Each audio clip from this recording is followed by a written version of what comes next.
अच्छे marks secure करने हैं तो जल्दी से चैनल से जुड़िए, सब्सक्राइब करिए चैनल को।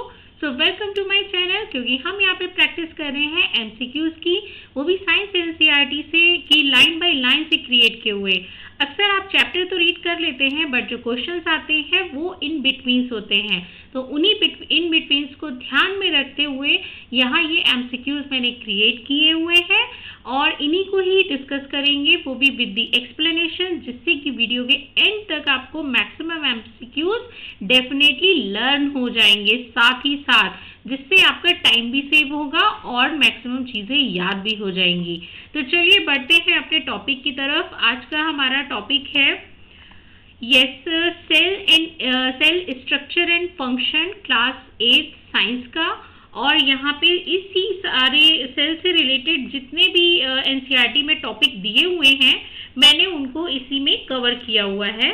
सो जल्दी से बढ़ते हैं और चैनल को सब्सक्राइब कर लीजिए। पहला क्वेश्चन है हमारा, हु डिस्कवर सेल, राइट। तो यहाँ पे पूछा गया है सेल को किसने डिस्कवर किया। ऑप्शन ए है आपका रॉबर्ट हुक, बी है एंटनी वॉन ल्यूवेनहॉक और सी है शेल्डन एंड डी है डार्विन। तो यहाँ पे आंसर क्या होना चाहिए आप अब बताइए।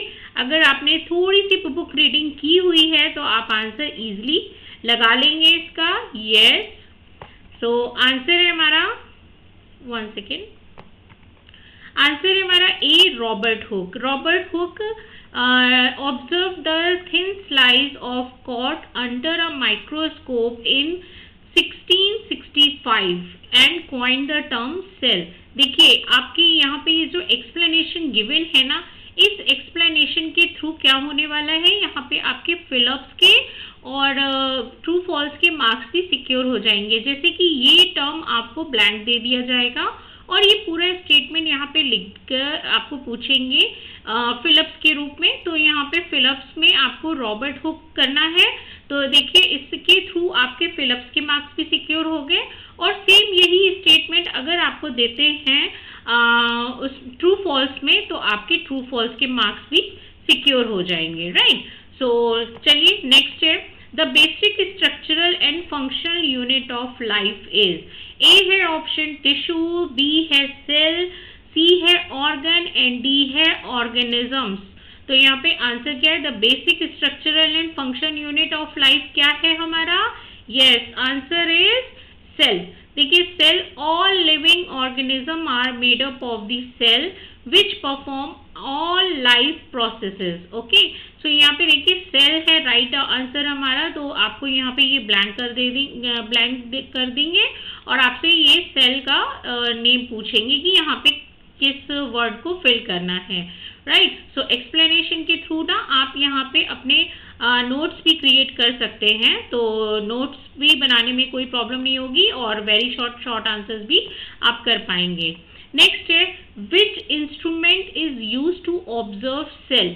इनमें से कौन सा इंस्ट्रूमेंट है जो सेल को देखने में काम आता है, यानी कि सेल की ऑब्जर्वेशन में वर्क करता है।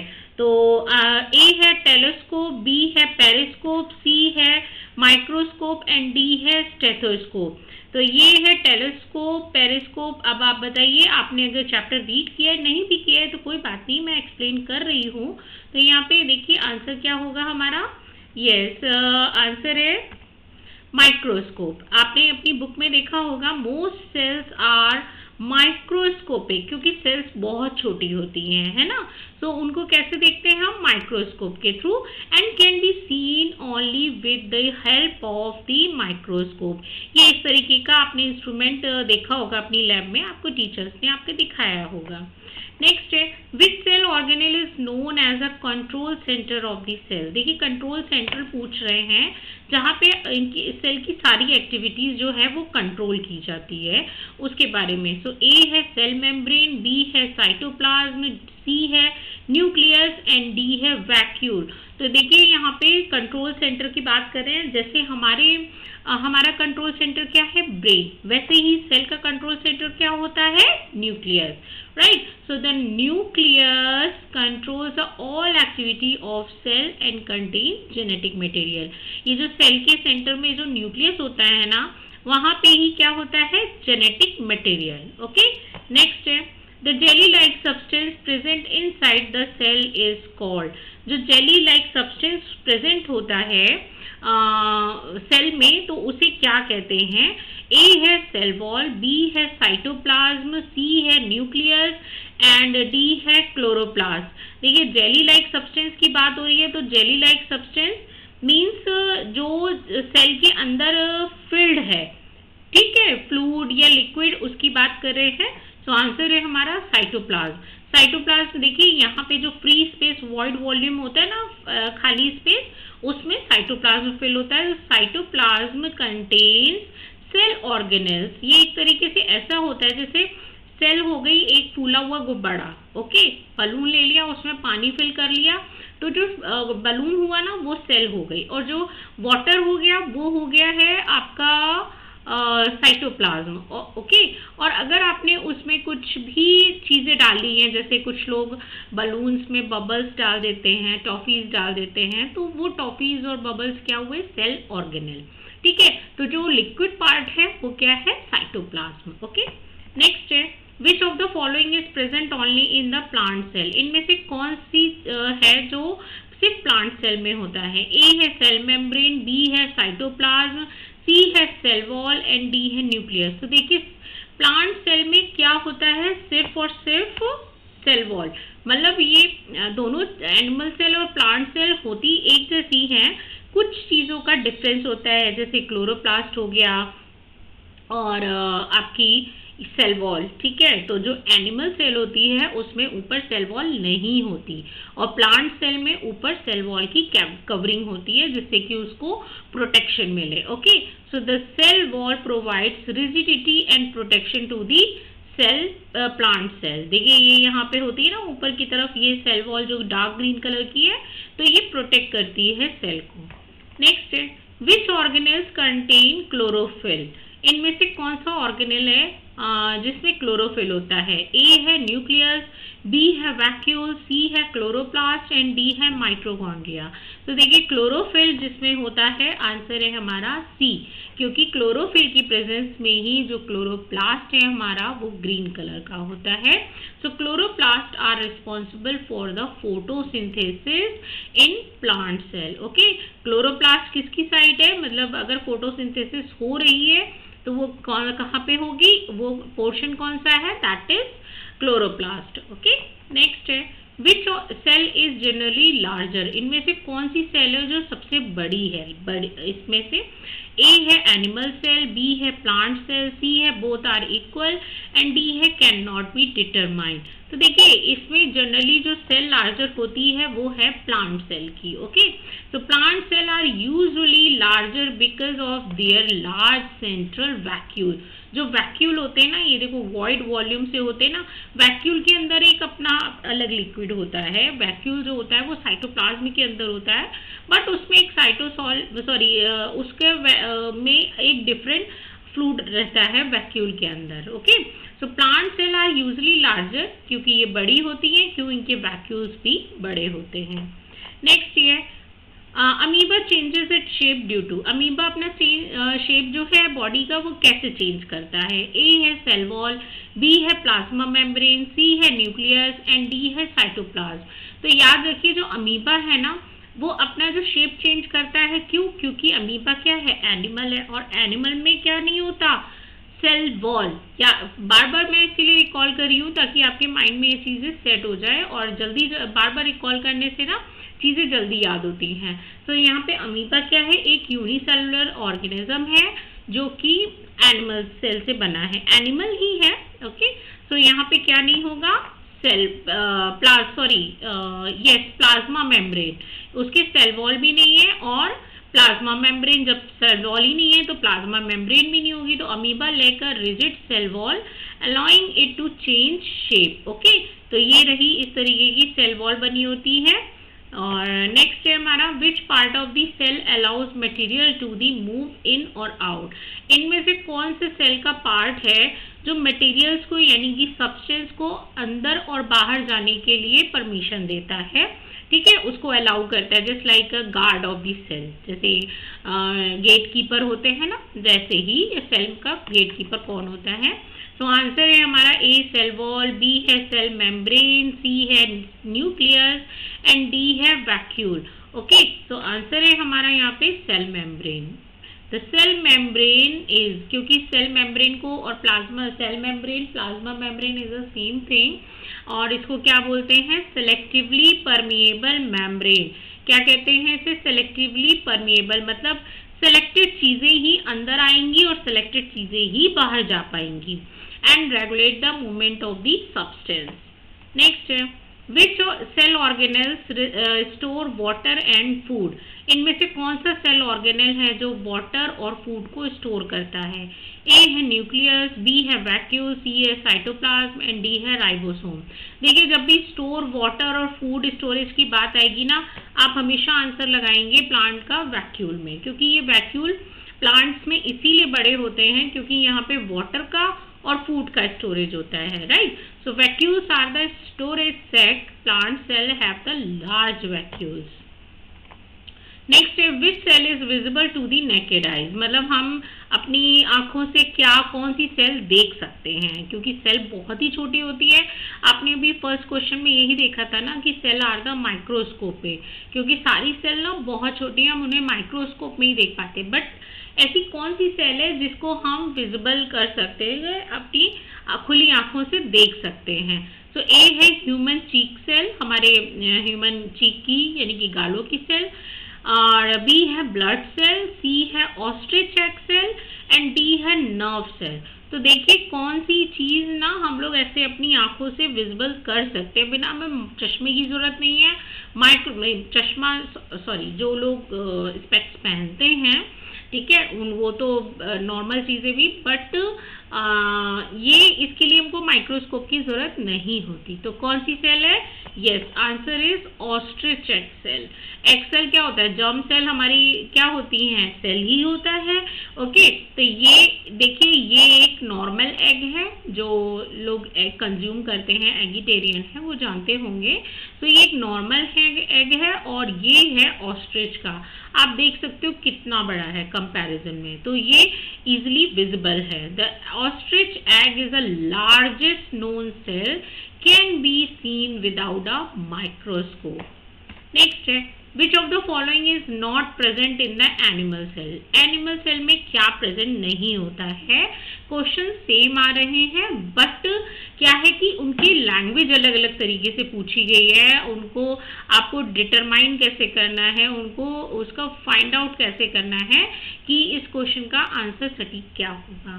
तो ए है सेल मेम्ब्रेन, बी है साइटोप्लाज्म, सी है न्यूक्लियस एंड डी है सेल वॉल। तो यहाँ पे देखिए कौन सा एनिमल सेल में प्रेजेंट नहीं होता। सो आंसर है हमारा cell wall. Cell wall do not have, animal cell do not have cell wall. आपको ये फर्स्ट क्वेश्चन में ही बता दिया था कि एनिमल सेल में सेल वॉल नहीं होती है, केवल प्लांट सेल में होती है। नेक्स्ट है, the smallest unit capable of performing all life processes. The सबसे छोटी यूनिट, ठीक है, जो पूरी लाइफ प्रोसेस को हैंडल कर सकती है। लाइफ प्रोसेसेस में क्या क्या आता है, रेस्पिरेशन, एक्सक्रीशन, डाइजेशन और सर्कुलेशन, सारी चीजें आती हैं, ठीक है। तो ऐसी सबसे स्मॉलेस्ट यूनिट कौन सी है जो ये सारी प्रोसेस एक बार में ही कर लेती है। ए है ऑप्शन टिश्यू, बी है ऑर्गन, सी है सेल एंड डी है ऑर्गन सिस्टम। तो याद रखिए सबसे छोटी स्मॉलेस्ट यूनिट पूछ रहे हैं आपको, तो आंसर है हमारा सेल। सेल एक अपने आप में ही एक फुल बॉडी है, इसीलिए उसको बोला गया structural and functional unit of life, ठीक है। स्ट्रक्चरल क्यों, क्योंकि वो हमारी बॉडी का स्ट्रक्चर बनाती है, और फंक्शनल क्यों, क्योंकि उसमें वो हमारी बॉडी के भी फंक्शन चल रहे हैं और उसमें उसके खुद के भी फंक्शन चल रहे हैं। वो फंक्शन कर रही है तभी हमारी बॉडी भी फंक्शन कर पा रही है, right. So cells carry out respiration, growth, reproduction and metabolism. It is capable to reproduce as well as respiration, digestion, excretion and the growth, right?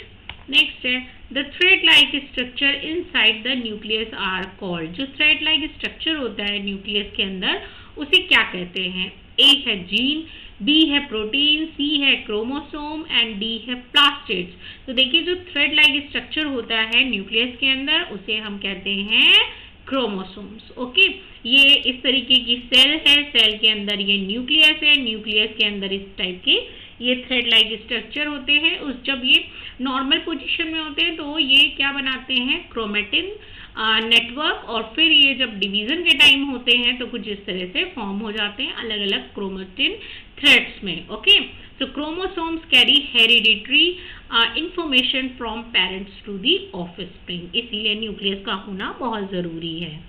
Next है, why do the plant cell have a cell wall. इनमें से ये पूछ रहे हैं कि plant cell के ऊपर सेल वॉल क्यों होती है, राइट। एनिमल सेल में सेल वॉल नहीं होती है, रिकॉल कर लीजिए। ए है टू प्रोड्यूस एनर्जी, बी है to provide support and protection, C है to store food and D है टू कंट्रोल एक्टिविटीज। तो याद रखिए कि प्लांट सेल में पहली बात तो सेल वॉल होती नहीं है, और दूसरा ये प्लांट सेल में होती है, एनिमल सेल में नहीं होती। प्लांट सेल में क्यों होती है, वो है प्रोवाइड सपोर्ट एंड प्रोटेक्शन के लिए। क्यों, क्योंकि सेल वॉल होती है, आप तो अपनी प्रोटेक्शन कर सकते हैं। सारे एनिमल्स हाइड कर जाते हैं, कुछ कैमोफ्लेज करते हैं, कुछ अपने आप को प्रोटेक्ट रखने के लिए पता नहीं क्या क्या करते हैं, हाइबरनेशन में जाते हैं, एस्टिवेशन करते हैं। बट प्लांट्स का क्या है, खुली जगह पे हैं, ठीक है। ऐसा तो नहीं है ज़्यादा विंटर है तो वो चुपचाप गर्म वाली जगह पे आ जाते हैं, नहीं मूव कर सकते ना। तो ऐसे हार्श क्लाइमेट से प्रोटेक्शन के लिए उनके ऊपर सेल वॉल होती है। तो plants can not move from one place to place, so they need rigid support, इसलिए उसके ऊपर सेल वॉल होती है। नेक्स्ट है, if a cell loses its nucleus what will happen. अगर उस सेल का न्यूक्लियस गायब हो जाए, उससे दूर हो जाए, तो फिर क्या होगा। ए है इट विल गो फास्टर, वो जल्दी जल्दी बढ़ने लगेगी। बी है इट विल परफॉर्म फोटोसिंथेसिस, क्या वो फोटोसिंथेसिस परफॉर्म करने लगेगी। और सी है it can not control its activities properly, and D है इट विल डिवाइड रेपिडली, वो अपना अननेसेसरी डिवाइड करती रहेगी, माइटोसिस या मियोसिस करेगी। तो आंसर है हमारा C, it can not control its activities properly. देखिए, जैसे मैंने स्टार्टिंग में ही बोला था कि जो न्यूक्लियस होता है ना, जैसे हमारे बॉडी में ब्रेन होता है कंट्रोल सेंटर, वैसे ही सेल का कंट्रोल सेंटर होता है न्यूक्लियस। अगर न्यूक्लियस नहीं होगा तो सेल के सारे फंक्शन डिस्टर्ब हो जाएंगे, और जब वो डिस्टर्ब हो जाएंगे तो सेल ऑटोमेटिकली डिस्ट्रॉय हो जाएगी। So nucleus act as a brain of the cell. Okay, next है, which structure is present in both plant and animal cell. ऐसा कौन सा स्ट्रक्चर है जो प्लांट और एनिमल दोनों सेल में होता है। तो ए है सेल वॉल, बी है क्लोरोप्लास्ट, सी है सेल मेम्ब्रेन एंड डी है प्लास्टिड्स। सो देखिए यहाँ पे ना ऐसा कौन सा स्ट्रक्चर है जो दोनों सेल में होता है। तो आंसर है हमारा cell membrane. Okay, cell wall आपको देखा केवल प्लांट सेल में होती है, एनिमल सेल में नहीं होती है। लेकिन सेल मेम्ब्रेन और प्लाज्मा मेम्ब्रेन डिफरेंस क्या है, आपको पता है डिफरेंस क्या है दोनों में। देखिए, दोनों में ये चीज़ होती है, बट प्लांट सेल में एक एक्स्ट्रा कवरिंग होती है जिसे हम सेल वॉल कहते हैं। ओके, और सेल मेम्ब्रेन दोनों के अंदर, दोनों के आउटर लेयर पे होती है, और सेल मेम्ब्रेन जो बनी होती है वो ग्लाइकोलिपिड, शुगर के मॉलिक्यूल्स, प्रोटीन के मॉलिक्यूल्स, इन सब से मिलके बनी होती है। तो यहाँ पे देखिए, both types of the cell possesses a cell membrane. Next है, which organelles helps a plant prepare their own food. इनमें से कौन सा ऑर्गेनेल है जो प्लांट को अपने आप खाना बनाने में हेल्प करता है। ए है वैक्यूल, बी है न्यूक्लियस, सी है क्लोरोप्लास्ट एंड डी है साइटोप्लाज्म। तो यहाँ पे कौन सा ऑर्गेनेल है जो खाना प्रिपेयर करने में हेल्प करता है प्लांट्स को, तो जल्दी से बताइए। यस, सी है क्लोरोप्लास्ट। अब मुझे आप एक आंसर बताइएगा कमेंट बॉक्स में कि आपको अगर ये पावर मिल जाए कि आपके अंदर क्लोरोप्लास्ट बाय द वे हो जाए, तो बताइए कि आपकी बॉडी, आपकी क्या क्या डिमांड्स रहेंगी और आप में क्या क्या चेंजेस आएंगे, राइट। और इसके पॉजिटिव वे भी बताइए और इसके नेगेटिव वे भी बताइए, राइट। जिसका कमेंट अच्छा लगेगा तो उसके लिए एक गिफ्ट रखेंगे, राइट। सो यहाँ पे आंसर है हमारा chloroplast contain chlorophyll required for the photosynthesis. Next है which cell component is called the living substance of the cell. इनमें से कौन सा कंपोनेंट है यानी कि कौन सा ऐसा पार्ट है सेल का जो लिविंग सब्सटेंस है। तो ए है सेल वॉल, बी है साइटोप्लाज्म, सी है प्लास्टिड्स एंड डी है क्रोमोसोम। तो देखिए लिविंग पार्ट लिविंग सब्सटेंस की बात कर रहे हैं, वैसे तो होता है प्रोटोप्लाज्म। ओके, सो प्रोटोप्लाज्म बोलते हैं साइटोप्लाज्म यानी कि सेल के लिक्विड को प्लस न्यूक्लियस के लिक्विड को। ओके, तो यहाँ पे आंसर प्रोटोप्लाज्म नहीं है, तो हम क्या लगाएंगे cytoplasm. Okay, so cytoplasm is called the living substance. Okay, so ये साइटोप्लाज्म में देखिए जितना भी वॉइड वॉल्यूम ये जो लाइट ब्लू कलर का है ना लिक्विड सेल के अंदर जो फिल्ड है ये है साइटोप्लाज्म, और जो न्यूक्लियस के अंदर होता है उसे बोलते हैं न्यूक्लियोप्लाज्म। और साइटोप्लाज्म प्लस न्यूक्लियोप्लाज्म यानी कि ये न्यूक्लियस का लिक्विड और ये वाला लिक्विड दोनों मिलके दोनों लिविंग होते हैं, दोनों मिलके बनाते हैं प्रोटोप्लाज्म। नेक्स्ट है which of the following cell is the most likely to have a large vacuole. इनमें से कौन सी ऐसी सेल है जिसमें सबसे ज्यादा बड़े वैक्यूल्स होते हैं। ए है मसल सेल, बी है ब्लड सेल, सी है प्लांट सेल एंड डी है नर्व सेल। तो देखिए सबसे बड़े वैक्यूल्स तो हमने ऑलरेडी देख रखे हैं, वो है हमारे प्लांट सेल में, क्योंकि बाकी जो मसल सेल है ब्लड सेल है और जो आपकी थी तो वो है हमारी animal cell. Okay, so plant cell usually contain one large central vacuole, मतलब एक तो इसमें सेंट्रल वैक्यूल होता ही है। नेक्स्ट है if the chloroplast suddenly disappear from the leaf cell what will happen. अगर क्लोरोप्लास्ट सडनली लीफ से गायब हो जाएगा तो क्या होगा। ओके, ए है respiration will stop immediately, B है photosynthesis will not occur, C है cell division will stop and D है water storage will increase। तो देखिए क्लोरोप्लास्ट क्या बोलते हैं, kitchen of the cell. Kitchen क्या होता है, जहाँ पे खाना बनता है। तो अगर क्लोरोप्लास्ट नहीं होगा तो खाना नहीं बनेगा, तो यहाँ पे खाना बनाने की प्रोसेस कौन सी होती है, फोटोसिंथेसिस। अगर क्लोरोप्लास्ट ही नहीं होगा तो क्लोरोप्लास्ट नहीं है तो क्लोरोफिल नहीं है, क्लोरोफिल नहीं है तो रिएक्शन सेंटर नहीं है, तो जब रिएक्शन सेंटर ही नहीं है तो फोटोसिंथेसिस प्रोसेस कहाँ पे होगी, तो फोटोसिंथेसिस होगी ही नहीं, और अल्टीमेटली जब खाना नहीं मिलेगा तो प्लांट डेड हो जाएगा। Okay, so chloroplast are essential for the food production in plants. Next है cell differ in their. Cells जो होती हैं वो किस तरह से अलग होती हैं, क्या कलर वाइज। ए है कलर ओनली, बी है shape and size only, C है फंक्शन ओनली एंड डी है शेप साइज एंड फंक्शन। तो देखिए जो सेल होती है ना वो होती है आपकी shape and size and function की। ओके, क्योंकि हर सेल का शेप भी अलग होता है, साइज भी अलग होता है और फंक्शन भी अलग होता है। जैसे ये रही नर्व सेल, इसका शेप आप देख सकते हैं, साइज भी आप देख सकते हैं, हमारी सेल की सबसे लॉन्गेस्ट होती है, ये हमारी बॉडी की सबसे लॉन्गेस्ट सेल है ह्यूमन की, और इसका फंक्शन भी अलग है क्योंकि ये नर्व सेल है। ओके, आरबीसीज का आप देख सकते हो, गोल है, डिस्क शेप है। ओके, व्हाइट ब्लड सेल है, स्पर्म सेल है, ओवम है। तो ये अलग अलग तरीके की अलग अलग शेप की होती है, साइज की होती है और फंक्शन की होती है। So cells are specialized to perform different function so that they vary in shape, size and structure. Next है an organism made up of only one cell is called। जो ऐसा ऑर्गेनिज्म केवल एक सेल से बना हुआ है उसे क्या कहते हैं।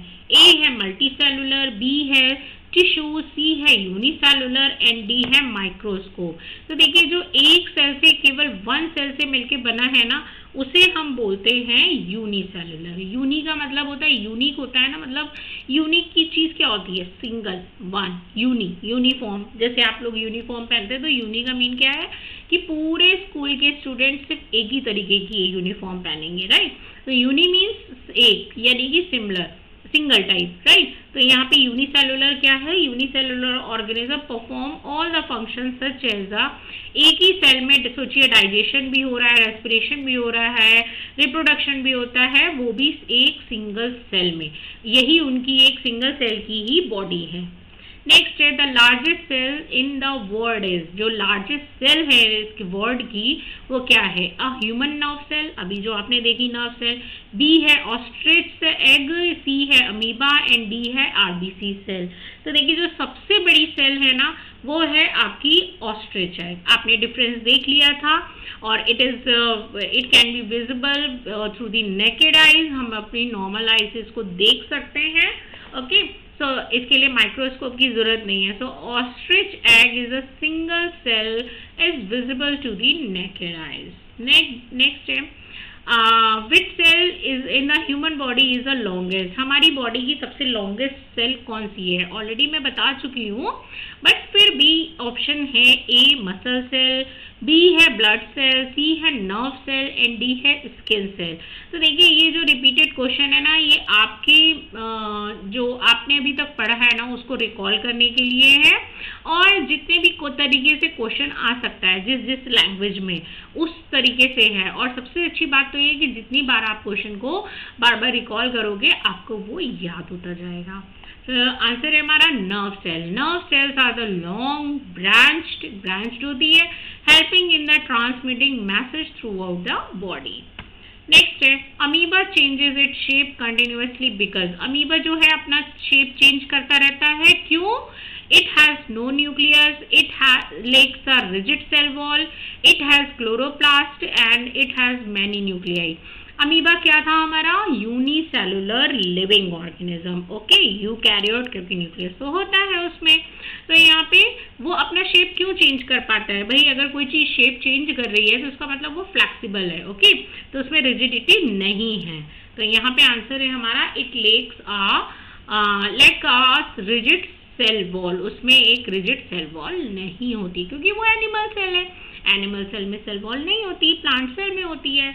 So amoeba's flexible cell membrane allows it to change the shape and form the pseudopodia. Next है in multicellular organism different cells work together to A increases their size, B है perform a specialized function and C है become unicellular and D है produce chlorophyll.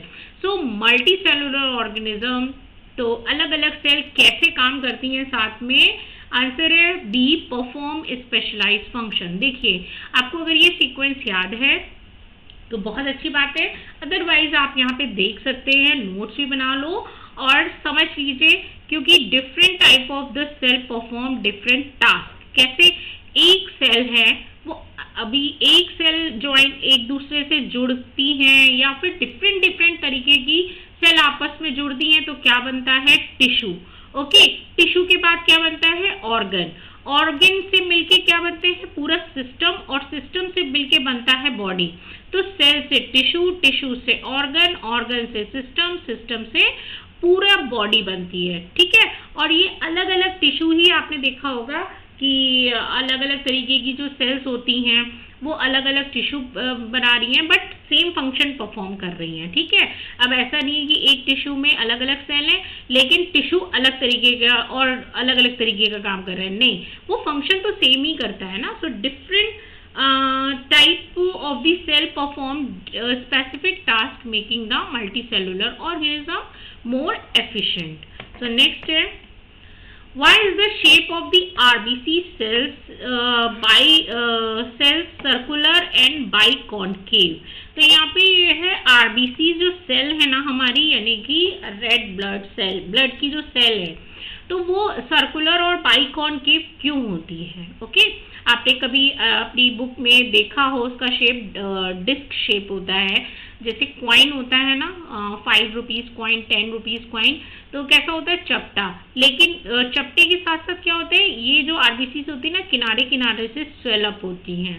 Right, सो option देख लीजिए, to increase their weight, b है to carry oxygen efficiently, c है produce food and D है to store water. So answer है हमारा RBC का वर्क क्या है? ऑक्सीजन को कैरी करना, यानी कि हीमोग्लोबिन और ऑक्सीजन जब मिल के ऑक्सी हीमोग्लोबिन बनाते हैं तभी तो आरबीसी वर्क कर पाती हैं। ठीक है। So their shape provides a large surface area for the efficient oxygen transport. ये देखिए कुछ इस तरीके का शेप होता है, ऐसे तो ये चपटी हुई होती है और बीच में तो और भी ज़्यादा ये अंदर की ओर धसी हुई होती हैं। सो इनका शेप जो है ना वो सरफेस एरिया प्रोवाइड करता है। अगर सोचो ये फूली होगी तो सरफेस एरिया कम मिलेगा। अब ये बिल्कुल बोल के आकार की है, ठीक है। ये आप एक तरह से समझ लीजिए, आपने कटोरी अगर उल्टी पकड़ रखी है तो आप उसमें कुछ भी नहीं कर सकते, लेकिन अगर आपने कटोरी ऐसी सीधी पकड़ी हुई है तो आप उसकी गहराई में कोई भी चीज़ अपनी रख सकते हो ना, तो उसका सरफेस एरिया बढ़ गया ना एक तरीके से। ओके, सो ये है कुछ क्विक रिवीजन के शॉर्ट ट्रिक्स जो जिससे कि आप याद कर सकते हो कि सेल की डिस्कवरी किसने की, रॉबर्ट हुक हो गया। बेसिक यूनिट क्या है, हमारी सेल है। कंट्रोल सेंटर क्या है, न्यूक्लियस है। तो ये जितने भी टर्म्स अभी मैंने एमसीक्यूज के दिए हैं ना आपको, तो यहाँ पे सब शॉर्ट में ये दिए हुए हैं। ओके, आप बिल्कुल मतलब वीडियो देख लीजिए और उसके बाद आप इसको एक बार फिर से रिकॉल कर लीजिए, और कुछ भी अगर नहीं आता है तो आप ये क्विक रिवीजन कर लीजिए, तो आपको अच्छे से ये सारी चीज़ें रिकॉल हो जाएंगी। आई एम डैम श्योर कि लर्न भी हो जाएंगी। So that is all for today, और मिलते हैं नेक्स्ट वीडियो में। लेकिन हाँ, चैनल को लाइक शेयर सब्सक्राइब करना मत भूलना, और मुझे मेरे क्वेश्चन का आंसर ज़रूर देना कि अगर आपको पावर मिल जाए कि आपके पास क्लोरोप्लास्ट है बॉडी में, तो आप बताइए आपके क्लोरोप्लास्ट आपकी बॉडी में होने के पॉजिटिव और निगेटिव एस्पेक्ट्स क्या होंगे। ओके, तो चलिए मिलते हैं नेक्स्ट वीडियो में। धन्यवाद, thank you so much for watching this video.